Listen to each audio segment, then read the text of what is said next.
Very good morning to all of you. परमेश्वर के नाम की स्तुति हो। आज हम भजन संगीता के 8वें अध्याय से पढ़ेंगे पहला, तीसरा और चौथा वचन। हे यहोवा हमारे प्रभु, आपका नाम सारी पृथ्वी पर क्या ही प्रतापमय है। आपने अपना वैभव स्वर्ग पर दिखाया है। जब मैं आकाश को जो आपके हाथों का कार्य है और चंद्रमा और तारागण को जो आपने नियुक्त किए हैं देखता हूँ, तो फिर मनुष्य क्या है कि आप उसका स्मरण रखें, और आदमी क्या है कि आप उसकी सुधि ले। हमारे महान परमेश्वर ने दुनिया में बहुत कुछ बनाया है। हमारी धरती बनाई है, और जो हम सूर्य चंद्रमा तारे देखते हैं वो बनाई है। और ये जो अंतरिक्ष है वो सिर्फ हमारे आँखों तक सीमित नहीं है, उसके कई पार बहुत बहुत ही दूर हमारा अंतरिक्ष फैला हुआ है कि आज तक साइंटिस्ट भी उतना दूर अपना कोई भी सैटेलाइट या कुछ भी भेज नहीं पाए। उतना दूर, काफ़ी दूर तक भेज चुके हैं, लेकिन अंतरिक्ष के कोने तक आज तक कोई भी नहीं पहुंच पाया है, क्योंकि इतना विशाल है कि मैं आपको कुछ अंतरिक्ष के बारे में बताना चाहती हूँ जो हमारे परमेश्वर ने बनाए हैं। इससे आपका परमेश्वर के गुणों का और परमेश्वर के शक्ति का आपको थोड़ा सा आइडिया लगेगा कि परमेश्वर कितने महान और शक्तिशाली है, और वही परमेश्वर हमारे प्रभु हैं। तो मैं आपको कुछ उदाहरण देना चाहती हूँ हमारे अंतरिक्ष के विशालता के बारे में। हमारा अंतरिक्ष इतना विशाल है कि प्रकाश की एक रेखा जो 700 कोटि मील प्रति घंटे की रफ्तार से चलती है। 700 कोटि मील प्रति घंटे की रफ्तार है प्रकाश की रफ्तार, और उस रफ्तार से करीब 10,000 साल सिर्फ हमारे गैलेक्सी यानी कि मिल्की वे गैलेक्सी को पार करने में लगा देगी। आपको पता होगा कि मिल्की वे गैलेक्सी वो गैलेक्सी है जिसमें हमारा धरती है। ऐसे हमारे अंतरिक्ष में कई गैलेक्सीज है जो हम अपने नंगे आँखों से देख नहीं सकते।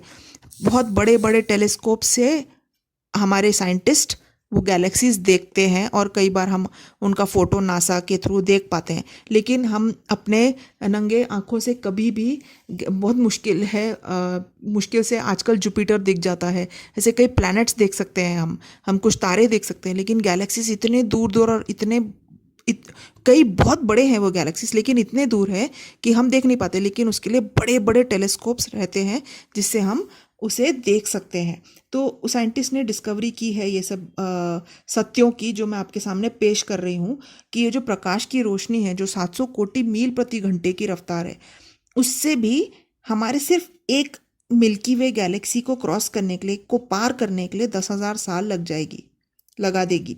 लेकिन हमारा गैलेक्सी कोटि गैलेक्सी में से सिर्फ एक है। तो आप सोचिए कि अंतरिक्ष के अंत तक के प्रकाश को पहुंचने के लिए कितना समय लगेगा। अभी हम कुछ उदाहरण देख लेते हैं। कहिए कि एक पन्ने की मोटाई हमारे धरती से लेके सूरज के बीच की दूरी को बताता है।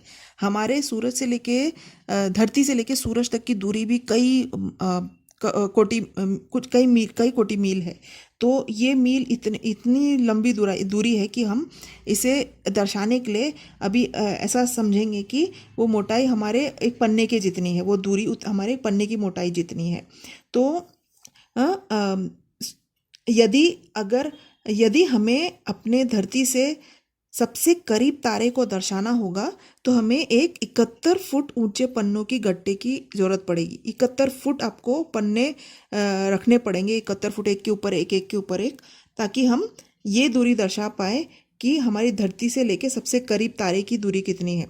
ठीक है। और अपने मिल्की वे की चौड़ाई दर्शाने के लिए, कितना चौड़ा हमारा मिल्की वे है वो दर्शाने के लिए हमें 310 मील ऊंची पन्नों की गट्टी लगेगी। यानी कि हमें 310 मील हमें पन्ने एक के ऊपर एक रखते रहने पड़ेंगे, तो उससे हमें मिल्की वे की चौड़ाई पता चलेगी। फिर हमें अगर अपने अंतरिक्ष के अंत तक की दूरी दर्शानी है तो हमें 31 कोटि मील ऊंची पन्नों की गट्टी लगानी पड़ेगी। तो बहुत ही विशाल है। फिर हम दूसरा एग्जाम्पल देखते हैं, उदाहरण। अगर एक संतरा हमारे सूरज को दर्शाता है, अब एक संतरा रखिए अपने सामने और सोचिए कि वो सूरज है। फिर एक रेत का दाना लीजिए और वो सोचिए कि धरती है। तो आपको वो रेत के दाने को वो संतरे से 30 फुट की दूरी में रखना होगा। तो इतनी दूरी से हमारा वो संतरे का चक्कर काट रहा है। फिर जो प्लूटो है, जो पहले प्लैनेट जाना जाता था, वो उसकी जो कहा जाता है कि सबसे लास्ट प्लैनेट है, उसको हमें 10 शहर की दूरी पे रखना पड़ेगा उस संतरे से। इतनी दूरी पे है। अभी हमने, आप सोचिए कि अगर हम एक सूरज को संतरे से कंपेयर कर रहे हैं, तो आप सोचिए सूरज कितना बड़ा है, तो उसके हिसाब से वो दूरी भी उतनी बढ़ जाएगी जब आप उसको उतना दूर लेके उतना बड़ा कर देंगे। तो हमारी धरती से लेके सूरज की दूरी बहुत ही ज़्यादा है। तो उसको हम दर्शाने के लिए हम उसको छोटे तरीके से देख रहे हैं कि अगर एक संतरा सूरज है और एक रेत का दाना हमारी धरती है, तो हम कम से कम 30 फुट की दूरी में, और सोचिए उसका साइज देखिए, उस छोटे से रेत के दाने में हम रहते हैं। और प्लूटो 10 शहर की दूरी में है। और जो सबसे नज़दीक सितारा है उसका नाम है अल्फा सेंचुरी, वो कुछ 3100 मील की दूरी पर संतरे से है। संतरे से 3100 मील की दूरी पर है। ओके, फिर तीसरा उदाहरण देखिए। समझिए कि सूरज खोखला है। अभी बहुत ही सुंदर, मतलब बहुत ही अचंभित करने वाला उदाहरण है कि अगर सूरज खोखला होगा तो हमारे जैसे 3 लाख धरती उसमें समा सकते हैं। 3 लाख धरती हम सूरज में समा सकते हैं, इतना बड़ा है सूरज। और उससे बड़ा एक तारा है जिसका नाम है एंटेरस। वो अगर खोखला होता तो हम 64 कोटि सूरज एंटेरस के अंदर समा सकते हैं। और उससे भी एक बड़ा तारा है जो हरक्यूलिस के तारागण के अंदर एक तारा है, वो 100 कोटि एंटेरस को अपने अंदर समा सकता है। बहुत बहुत बहुत ही बड़ा है।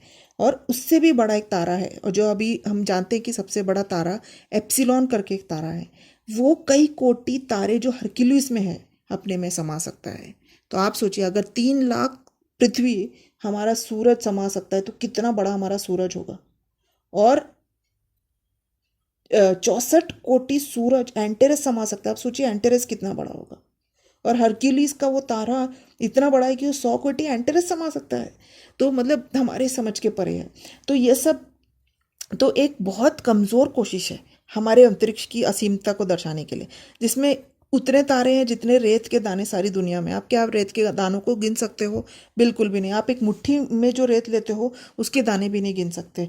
तो हम कैसे गिन पाएंगे तारे कितने हैं? लेकिन परमेश्वर कहते हैं कि उन्होंने हर तारे को गिना है और वो उनको अपने नाम से जानते हैं। जैसे 147 के 4 अध्याय में लिखा है कि परमेश्वर तारों की गिनती बताता है और हर एक को उसके नाम से पुकारता है।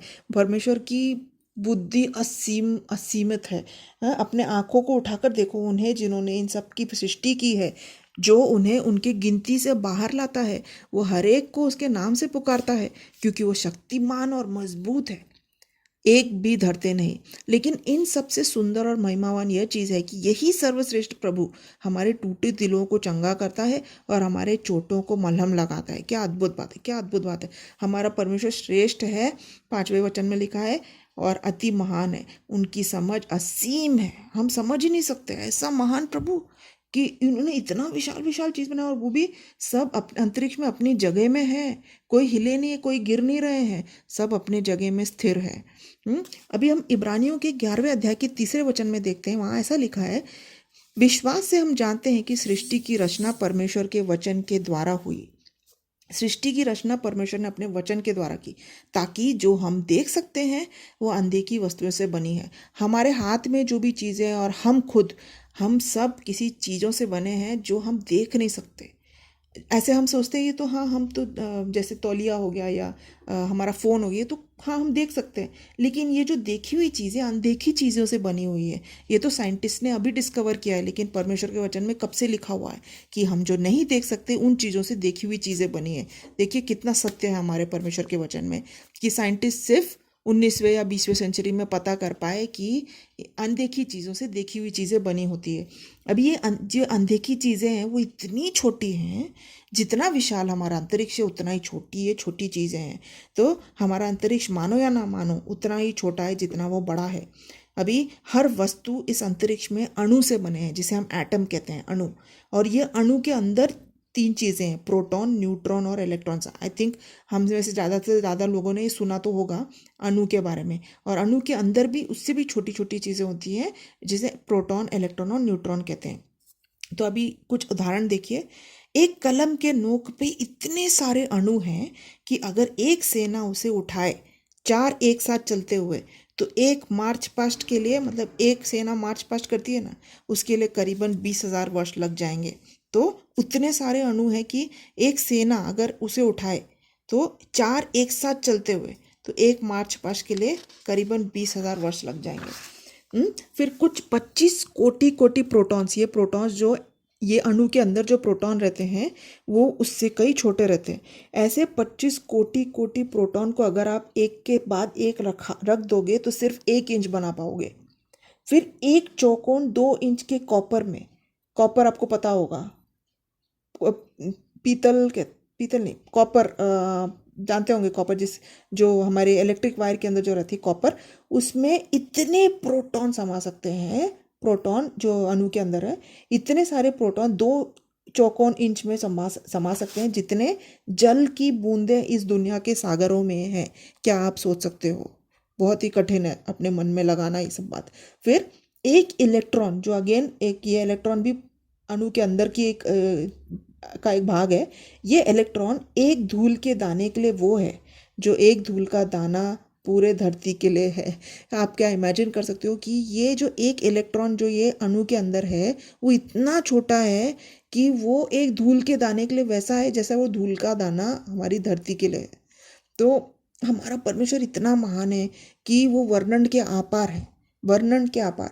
उन कोशिश कर ले हम परमेश्वर की महिमा अपने ये पापी मुंह से बहुत कम तरीके से ही कर सकते हैं। तो हमें कितना ग्रेटफुल, आभारी होना चाहिए परमेश्वर की, उन्होंने हमें हमारे जैसे पापी के ऊपर अपना दया दर्शाया। और कितनी भी तकलीफ और मुसीबत आ जाए, ये बातें याद करके हमें हमेशा खुश और संतुष्ट रहना है कि ये महान परमेश्वर, इतना महान परमेश्वर जिन्होंने इतनी विशाल अंतरिक्ष और इतने छोटी छोटी अणु जैसी चीज़ों को बनाया है, वही परमेश्वर हमारे परमेश्वर भी है, जिन्होंने हमें शांति और विश्वास के द्वारा हमें अनंत जीवन प्रदान किया है।